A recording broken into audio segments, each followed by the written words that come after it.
Good afternoon, students. আজি তোমালোকক মই মোৰ এই প্ৰথম অনলাইন ক্লাছটোলৈ ৱেলকাম কৰিছোঁ। তোমালোকক যিহেতু ফাৰ্ষ্ট ইয়েৰৰ পৰা ছেকেণ্ড ইয়েৰলৈ উইদাউট এক্সাম হোৱাকৈ তোমালোকক উত্তীৰ্ণ কৰাই দিছে। গতিকে তেতিয়াৰ পৰা তোমালোকক আমি ক্লাছ কৰিবলৈ যিহেতু পোৱা নাই, আগৰ ছেশ্যনকেইটাত আফটাৰ বিহু অৰ্থাৎ এপ্ৰিলৰ তোমাৰ 20 তাৰিখৰ পিছৰ পৰাই ক্লাছ আৰম্ভ হয়। কিন্তু এইবাৰ যিহেতু আমি কৰিব পৰা নাই, গতিকে মই মোৰ বিষয়টো অনলাইন ক্লাছৰ দ্বাৰাই আৰম্ভ কৰিছোঁ। তোমালোকৰ মেথেমেটিক্সৰ যিখন টেক্সট বুক, সেই টেক্সট বুকখন NCERT টেক্সট বুকেই, কিন্তু ইয়াত তোমালোকৰ টেক্সট বুকখন পাৰ্ট 1 আৰু পাৰ্ট 2 হিচাপে পাবা। অকল মেথেমেটিক্স বুলি নহয়, তোমালোকৰ ফিজিক্স হওক, কেমেষ্ট্ৰি হওক, প্ৰতিটো বিষয়ৰে তোমাৰ দুটা পাৰ্ট থাকে, পাৰ্ট 1 আৰু পাৰ্ট 2। এইখন মোৰ ওচৰত দুইখনেই আছে, কিন্তু পাৰ্ট 1ৰ কিতাপখন বুকখন তোমালোকৰ ফ্ৰণ্ট পেজটো নাই মোৰ, গতিকে মই সেইখন নাই দেখুওৱা। কিন্তু এইখন এই পাৰ্ট 2 টেক্সট বুক, পাৰ্ট 2ৰ মেথেমেটিক্সৰ টেক্সট বুকখন তোমালোকৰ ফ্ৰণ্ট পেজটো এনেকুৱা। ইয়াত এইডোখৰতে ৰাইট ছাইডে কৰ্নাৰত তোমালোকৰ পাৰ্ট 2 বুলি লিখা থাকিব। ঠিক তেনেকৈয়ে পাৰ্ট 1খনতো এনেকৈ পাবা। তোমালোকৰ ওচৰে পাজৰে যদি ষ্টুডেণ্ট আছে কোনোবা, তেওঁলোকৰ পৰা তোমালোকে টেক্সট বুক কালেক্ট কৰিবা। নহ'লে মই তোমালোকৰ হোৱাটছআপ গ্ৰুপত এটা লিংক দিছোঁ, সেই লিংকটোতে তোমালোকে টেক্সট বুকৰ লিংকটো পাবা। তাতে সেই লিংকটো অ'পেন কৰিলে তোমালোকৰ সকলো ছাবজেক্টৰে টেক্সট বুক পোৱা যায়। Assamese and English medium both লেংগুৱেজতে পাবা। গতিকে আজি মই মোৰ ক্লাছটোত যিখন পাৰ্ট 1 বুকখন, পাৰ্ট 1 বুকখনত তোমালোকে এখন চাব পাৰা। এইখন তোমালোকৰ ফ্ৰণ্ট পেজখন, কণ্টেণ্টছখিনি আছে, কি কেইটা চেপ্টাৰ আছে, প্ৰতিটো চেপ্টাৰৰে নাম দিয়া আছে। এইখন ফাৰ্ষ্ট পেজখনত তোমালোকৰ 4টা চেপ্টাৰ দিছে। তেনেকৈ এইখন তোমালোকৰ ছেকেণ্ড পেজখনতো 2টা চেপ্টাৰ আছে। টোটেল আমি পাৰ্ট 1খনত 6টা চেপ্টাৰ আছে। টোটেল 6টা চেপ্টাৰ আছে। ফাৰ্ষ্ট চেপ্টাৰটোৰ নাম দিছে চেপ্টাৰটোৰ নাম ৰিলেশ্যন এণ্ড ফাংচন। এইটোতো আমি তোমালোকে ফাৰ্ষ্ট ইয়েৰত ৰিলেশ্যন আৰু ফাংচন শব্দটোৰ লগত ইণ্ট্ৰডিউচ হৈ জানাই ৰিলেশ্যন আৰু ফাংচন কি হয়। আজি মই তোমালোকৰ যিটো 3rd নম্বৰ চেপ্টাৰটোৰ নাম দিছে মেট্ৰিচেছ, সেই চেপ্টাৰটো আৰম্ভ কৰিবলৈ লৈছোঁ। চেপ্টাৰটো তোমালোকে চাব পাৰিবা, এইটো মেট্ৰিচেছ চেপ্টাৰ 3। প্ৰথমতে তোমালোকৰ ইন্ট্ৰডাকশ্যন দিছে, মেট্ৰিচেছ কি হয়। মেট্ৰিচেছ অলপ দীঘল আছে চেপ্টাৰটো, দীঘল যদিও ভাল। চেপ্টাৰটো সহজ, ভালকৈ বুজি পালে ইয়াৰ প্ৰতিটো কুৱেশ্যনেই কৰিব পৰা যায়। আৰু ফাইনেল এক্সামতো এই চেপ্টাৰটোৰ কুৱেশ্যনবিলাক প্ৰায় কমনেই বুলি ক'ব পাৰি। এটা দুটা অলপ কোনোবা এটা বছৰত আৰু দিয়ে, কিন্তু তথাপিও ভালকৈ যদি চেপ্টাৰটো খৰচি মাৰিব পৰা যায়, তেতিয়াহ'লে ভালকৈ আমি সেই প্ৰশ্নটোত মাৰ্কছটো কেৰি কৰিব পৰা যাব। গতিকে এখন তোমালোকৰ কিতাপ আছে যদি বাৰু ভালেই, লগত তোমালোকে উলিয়াই ল'ব পাৰিবা ভিডিঅ'টো চোৱাৰ সময়ত। তথাপি মই মোৰ ক্লাছটো আৰম্ভ কৰিবলৈ লৈছোঁ।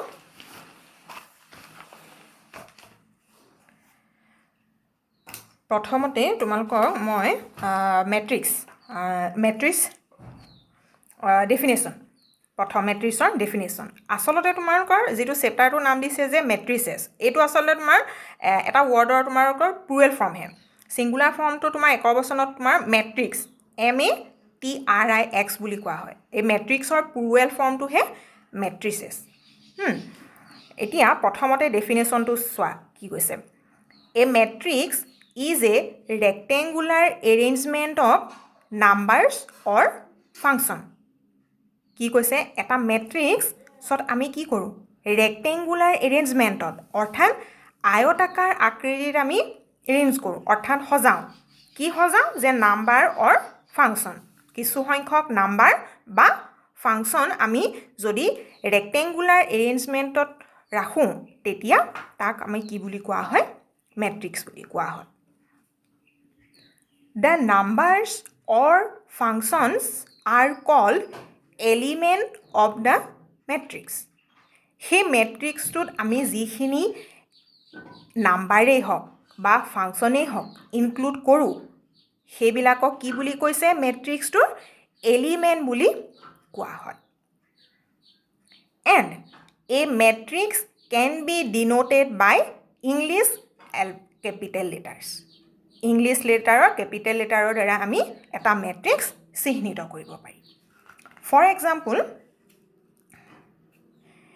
এই মেট্ৰিক্সটো মই এটা মেট্ৰিক্স লৈছোঁ মেট্ৰিক্সটোৰ নাম দিছোঁ কেপিটেল লেটাৰ এ মেট্ৰিক্সটোত চোৱা কেনেকৈ মই ইয়াত সংখ্যাই লোৱা হৈছে আপোনালোকৰ নাম্বাৰছ কেনেকৈ আমি এৰেঞ্জ কৰিছোঁ প্ৰথম লাইনটোত মই কি ল'লোঁ 1 -2 0 নেক্সট তাৰ তলতে আৰু এটা লাইন লৈছোঁ সেই লাইনটোত মই সংখ্যা কি ল'লোঁ 1 3 and 4 আৰু সেই গোটেইখিনি এলিমেণ্ট লিখাৰ পাছত আমি কি কৰোঁ গোটেইখিনি এলিমেণ্টক আমি এইটো যিটো আমাৰ বিগ ব্ৰেকেট ডাঙৰ বন্ধনীৰ ভিতৰত আমি ইনক্লুড কৰোঁ এলিমেণ্টবিলাক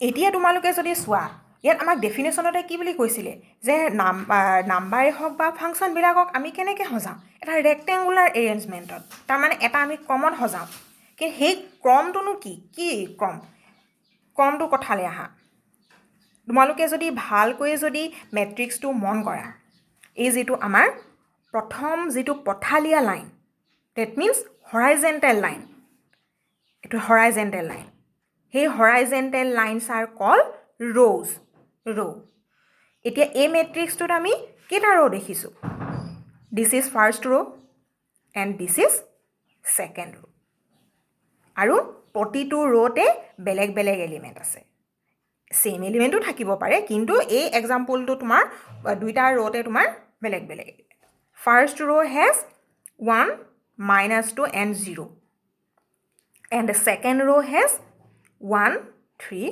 and 4 এলিমেণ্ট আছে ঠিক তেনেকৈ এতিয়া আমি ৰ'টো কেনেকৈ চালোঁ হৰাইজেণ্টেল লাইন অৰ্থাৎ এনেকৈ পঠালিকে তোমালোকে যেনেকৈ ক্লাছত বহা এনেকৈ বেঞ্চবিলাক যে এটা শাৰীকৈ থাকে ফাৰ্ষ্ট বেঞ্চ ছেকেণ্ড বেঞ্চ থাকে নাথাকে তেনেকুৱা ধৰণে এতিয়া আমি যদি অলপ বেলেগ ধৰণে চাওঁ বেলেগ ধৰণে অৰ্থটো হৈছে তোমাৰ এইটো লম্বভাৱে অথবা দীঘাকৈ যদি চাওঁ এইটো coulomb this is second coulomb and this is third coulomb that means এটা মেট্ৰিক্সত আমি হৰাইজেণ্টেল লাইন পাওঁ আৰু এটা ভাৰ্টিকেল লাইন পাওঁ হৰাইজেণ্টেল লিখি দিয়া হৈছে চোৱা horizontal lines R rose and vertical lines R coulomb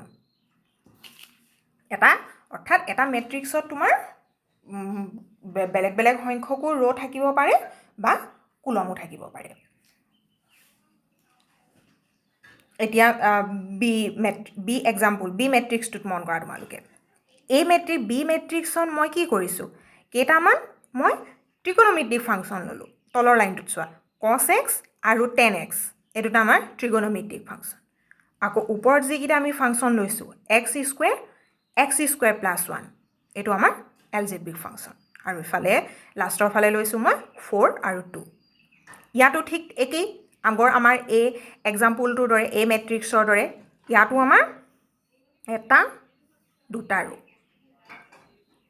এটা দুটা তিনিটা কুলম পাইছোঁ that means matrix B has also' 2 rows and 3 columns similarly next third example matrix C এই মেট্ৰিক্সটো চোৱা মেট্ৰিক্সটোত আমি এলিমেণ্ট লৈছোঁ কি 1 0 and 5 এতিয়া তোমালোকৰ ভালকৈ যদি মন কৰা এই চি মেট্ৰিক্সটোত ৰ' কেইটা আছে পথালিকৈ চোৱা হৰাইজেণ্টেলি তোমালোকে লক্ষ্য কৰা ফাৰ্ষ্ট ৰ' ছেকেণ্ড ৰ' আৰু এইটো তোমাৰ থাৰ্ড ৰ' অৰ্থাৎ আমি তিনিটা ৰ' পালোঁ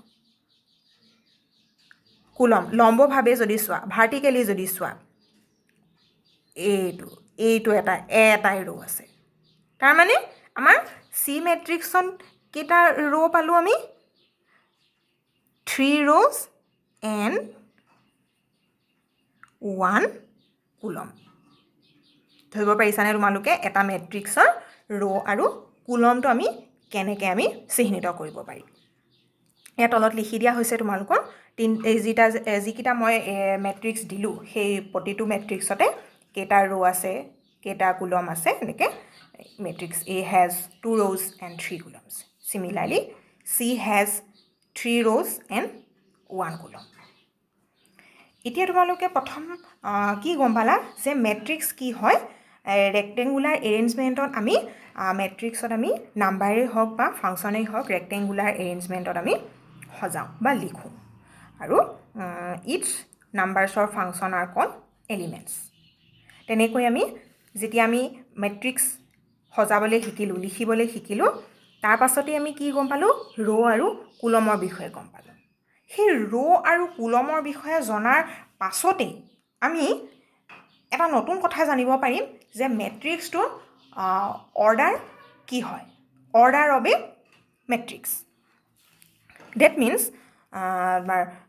এটা মেট্ৰিক্সত কেইটা ৰ' আৰু কেইটা কুলম আছে সেই কথাটো জনাৰ পাছতেই আমি মেট্ৰিক্সটোৰ অৰ্ডাৰ কিমান আমি তৎক্ষণাত আমি ক'ব পাৰিম কি হয় চোৱা এতিয়া order of A matrix if A matrix has m rows যদি এটা মেট্ৰিক্সত m সংখ্যক ৰ' থাকে and n কুলম n সংখ্যক যদি কুলম থাকে then its order is তেতিয়াহ'লে সেই মেট্ৰিক্সটোৰ অৰ্ডাৰ কিমান হ'ব m by n এইটো মন কৰা মই এতিয়া এই অৰ্ডাৰটো মই কেনেকৈ পঢ়িলোঁ m এইটো পূৰণ চিন দিয়া হৈছে m ইনটু n নাই কোৱা পঢ়িছোঁ কেনেকৈ মই ইয়াত উইদিন ব্ৰেকেট লিখি দিছোঁ মই কেনেকৈ পঢ়িম m by n ইয়াত mটোৱে কি বুজাইছে মেট্ৰিক্সটোত কেইটা ৰ' আছে আৰু n চিম্বলটোৱে কি বুজাইছে মেট্ৰিক্সটোত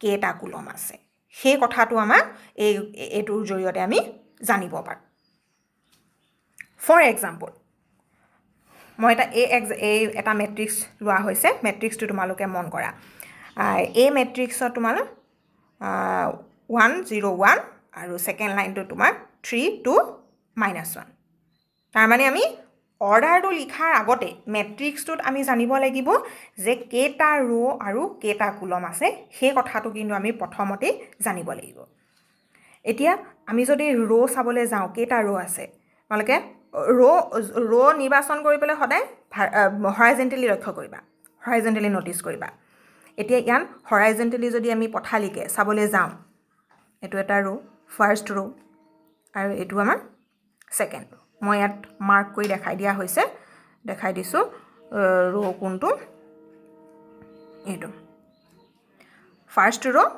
আৰু এইটো হ'ল তোমাৰ ছেকেণ্ড ৰ' তাৰ পাছতেই আমি কি চাম নাম্বাৰ অফ কুলমৰ সংখ্যা মন কৰি কুলম আমি চাবলৈ কেনেকৈ চাম ভাৰ্টিকেলি লম্ব দিশত চাম লম্ব দিশত আমি চালে কি গম পালোঁ ফাৰ্ষ্ট ৰ' coulomb second coulomb and this is third coulomb তাৰমানে আমি এই যিটো আমাৰ পাৰ্টিকুলাৰ মেট্ৰিক্স সেই মেট্ৰিক্সটোত আমাৰ কেইটা ৰ' আছে 2টা ৰ' আৰু 3টা কুলম আছে গতিকে আমি কি গম পালোঁ এতিয়া আমি এই মেট্ৰিক্সটোৰ অৰ্ডাৰটো লিখিব পাৰিম আৰু যেতিয়া আমি অৰ্ডাৰ লিখিম এটা মেট্ৰিক্সৰ সদায় প্ৰথমতে আমি কি লিখিম ৰ'ৰ সংখ্যাটো লিখিম সেইটো সদায় মন কৰিবা ইম্পৰ্টেণ্ট তেওঁলোকৰ প্ৰায় ষ্টুডেণ্টৰ ভুল হয় অৰ্ডাৰটো লিখোঁতে খেলি মেলি লিখি দিয়ে প্ৰথমতে কিছুমানে কি কৰে কুলমৰ সংখ্যাটোকে লিখি দিয়ে নহয় প্ৰথমতে আমি কি লিখিম ৰ' কেইটা আছে মেট্ৰিক্সত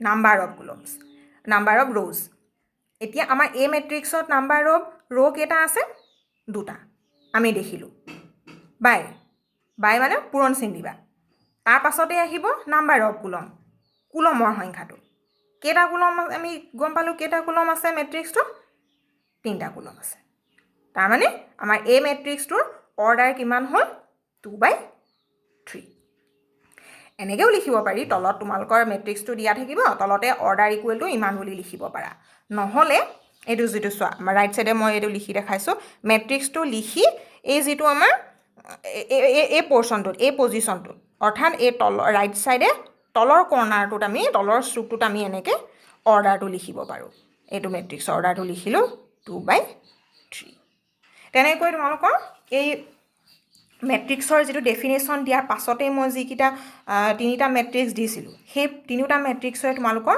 অৰ্ডাৰটো লিখিব পাৰিবা, চাব পাৰিবা, নিজে কৰিব পাৰিবা। মই এটা দেখাই দিছোঁ, এই চি মেট্ৰিক্সটো তোমালোকৰ চোৱা কেইটা ৰ' আৰু কেইটা কলম আছে। এইটো অলৰেডি মই কৈছিলোঁ তোমালোকৰ চি মেট্ৰিক্সটোত আমি কেইটা ৰ' দেখিছোঁ, 3টা ৰ' আছে, 1 2 3টা। তাৰ পাছতে আমি কলম কেইটা দেখিছোঁ লম্বভাৱে দিশত, লম্বভাৱে চালত এইটো এটা কলমেই আছে। তাৰমানে চি মেট্ৰিক্সৰ অৰ্ডাৰ কিমান হ'ল তোমাৰ 3/1।